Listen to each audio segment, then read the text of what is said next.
Hola, ¿qué tal amigos de Confabulario? Los saluda su amigo Jorge Bárcenas. Les doy la bienvenida a esta serie de videos sobre gramática para la comunicación escrita. En este primer video quiero poner sobre la mesa una serie de problemas a los que nos enfrentamos a la hora de escribir. Primero, ¿cómo creamos referencias estables en los textos a través de las palabras? Dicho de otra manera, ¿cómo establecemos un tema? Segundo, ¿cómo asignamos hechos y atribuimos propiedades a los seres, objetos y cosas a los que nos referimos? Y también, ¿cómo los relacionamos entre sí? Por último, ¿cómo podemos identificar las oraciones de nuestro texto y colocar punto al final de ellos? La clave para resolver estos problemas está en el estudio de una clase de palabras, los verbos. ¿Quieren saber cómo? Acompáñenme en este video para dar respuesta a estas problemáticas. Para estudiar los verbos, como cualquier otra clase de palabras, les propongo que nos aproximemos a ellos desde tres perspectivas: su naturaleza léxica, su naturaleza morfológica y su naturaleza sintáctica. Comencemos por estudiar la naturaleza léxica de los verbos. ¿Qué son los verbos? Partamos de esta definición propuesta por el gramático Manuel Seco. El verbo es la palabra que sirve para situar en el tiempo a la persona o cosa protagonista de la oración, indicando algo que pasa relacionado con esa persona o cosa, lo que hace, lo que le ocurre o su simple existencia. De acuerdo con esta definición, los verbos pueden expresar tres nociones principales: acciones, estados y procesos. Entre las acciones que expresan los verbos, simplemente como botón de muestra, tenemos las siguientes: caminar, ir, andar, ver, oír, sentir, creer, comprender, ignorar, alegrarse, entristecerse, enojarse, temer, decir, responder, preguntar, anunciar. Solo con esta pequeña muestra de verbos nos damos cuenta de que hay de acciones a acciones.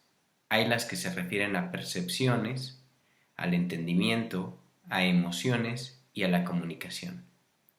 Hay una gran variedad de verbos de acción entonces, pero decíamos que los verbos también nos permiten expresar estados. Para ello tenemos algunos verbos importantísimos en nuestro idioma: ser, estar, haber, parecer, tener. A pesar de su importancia, a algunas personas les cuesta identificar estas palabras como verbos porque al conjugarse, algunos llegan a variar su forma significativamente. Por último, decíamos que los verbos también expresan procesos. Por ejemplo, llevar, traer, planear, llover, golpear, encender. Los procesos son acciones que ocurren entre un inicio y un final bien delimitados. Sin embargo, a los verbos referidos a acciones cuyo inicio y final son prácticamente indistinguibles, en lugar de llamarles procesos, les llamamos cumplimientos. Como suele advertir, hay una gran cantidad de verbos. Sin embargo, a identificar ciertas palabras como verbos nos puede ayudar a preguntarnos si se refieren a una acción, un estado o un proceso. También puede ayudarnos a identificarlas, saber que, por su significación, los verbos son palabras plenas o de contenido, es decir, palabras que proporcionan información sobre la realidad extralingüística. Esto explica que sean tan importantes, junto con los nombres, los adjetivos y los adverbios, para establecer el tema y los tópicos de un texto.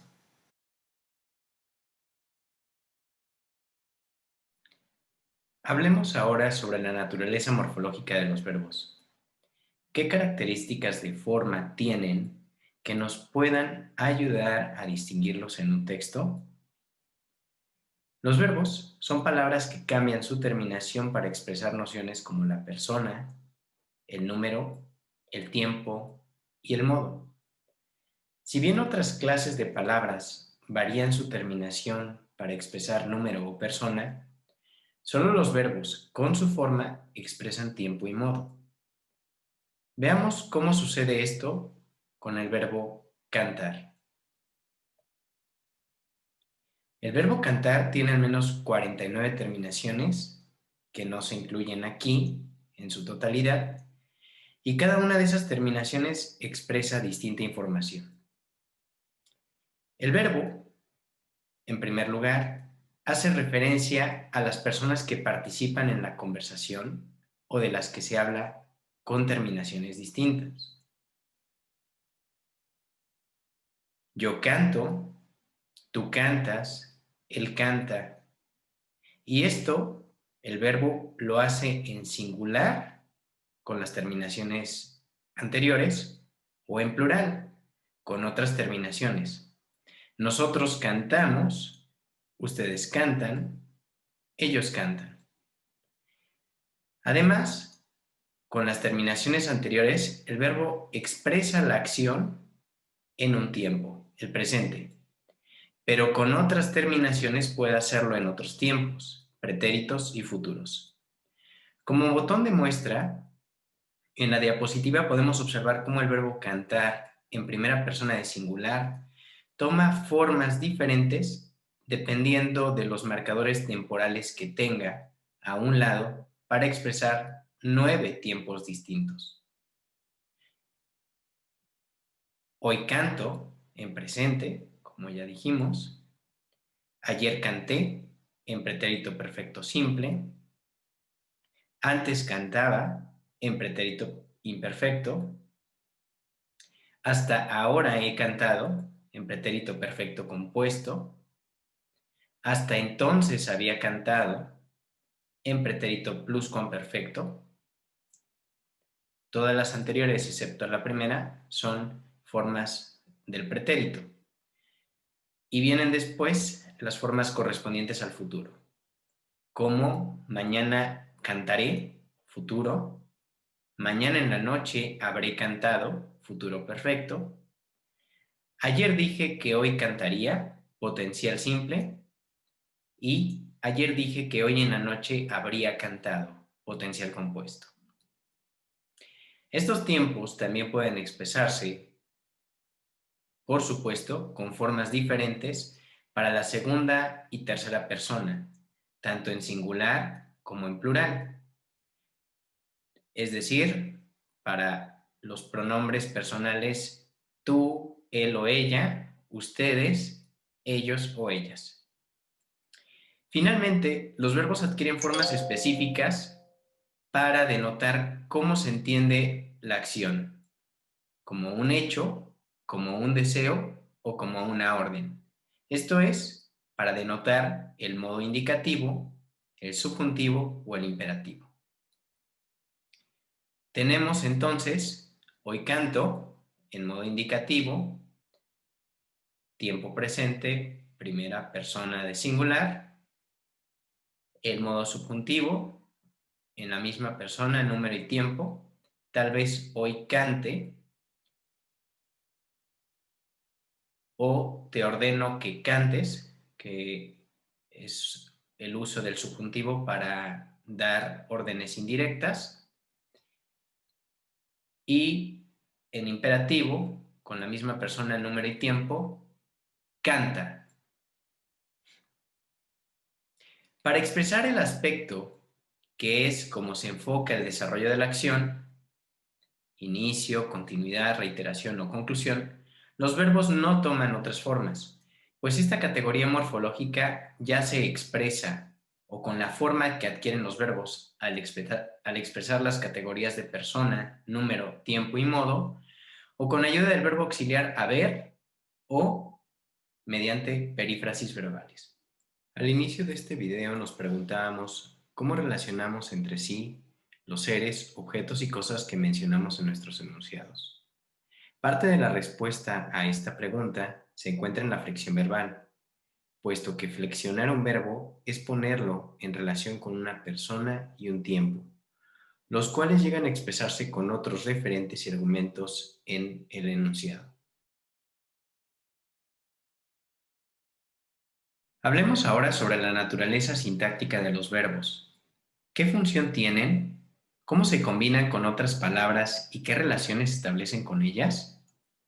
En cuanto a su función, hay que decir que cuando el verbo está conjugado, cuando toma alguna de las formas específicas que corresponden a una persona, número, tiempo y modo, el verbo dice o predica algo relacionado con una persona o cosa, lo que hace, lo que le ocurre o su simple existencia.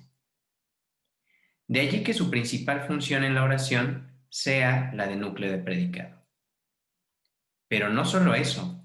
La gramática argentina Ángela Di Tulio compara el verbo con un director de teatro, porque tan solo con su forma, llama, convoca a otras palabras y grupos de palabras y les asigna un papel o una función dentro de la oración.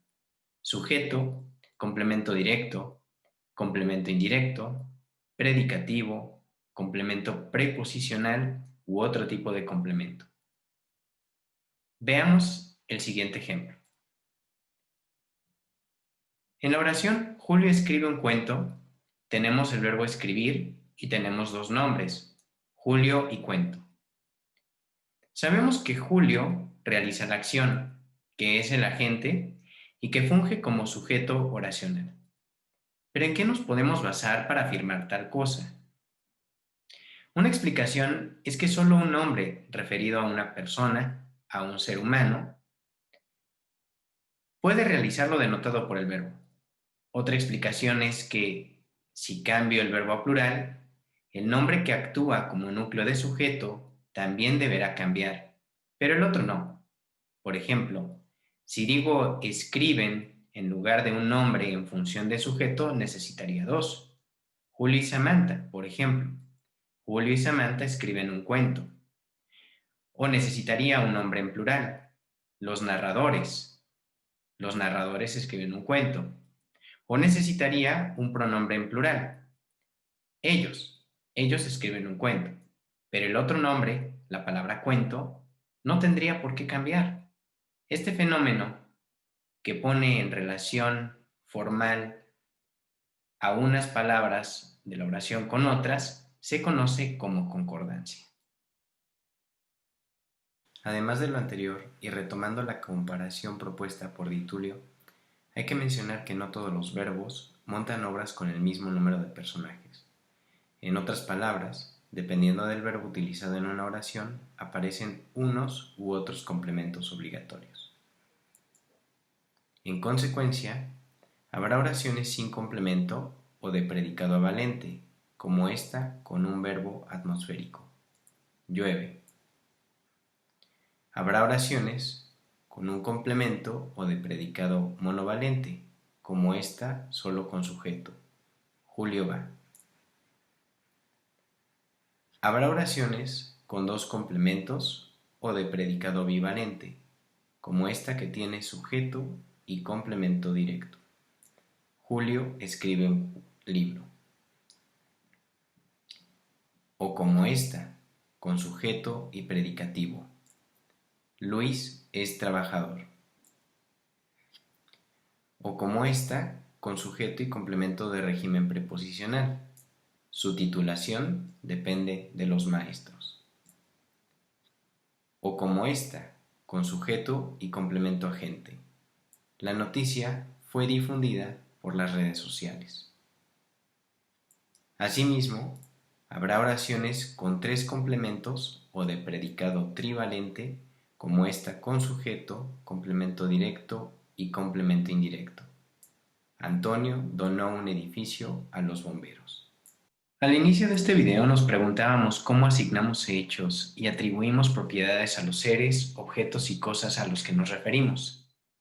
También nos preguntábamos cómo podemos identificar las oraciones de nuestro texto y colocar punto al final de ellas. La respuesta a estas preguntas está, en buena medida, en la naturaleza sintáctica del verbo. A veces una palabra o grupo de palabras, a veces dos, a veces tres, son llamados para participar en la oración, dependiendo del significado del verbo en cuestión. Y una vez que las palabras son llamadas, El verbo asigna una función distinta a cada una. Si bien algunas de esas funciones solo les pueden corresponder a palabras que ajusten su forma a la forma del verbo, que concuerden con él. Además, en relación con la identificación de las oraciones y el uso del punto, hay que decir que solo hasta que todas las palabras pedidas por un verbo han participado, termina la obra, es decir, termina la oración. Cae el telón y se pone punto al final de la oración. Del verbo depende, entonces, en gran medida, dónde colocamos puntos en nuestro texto.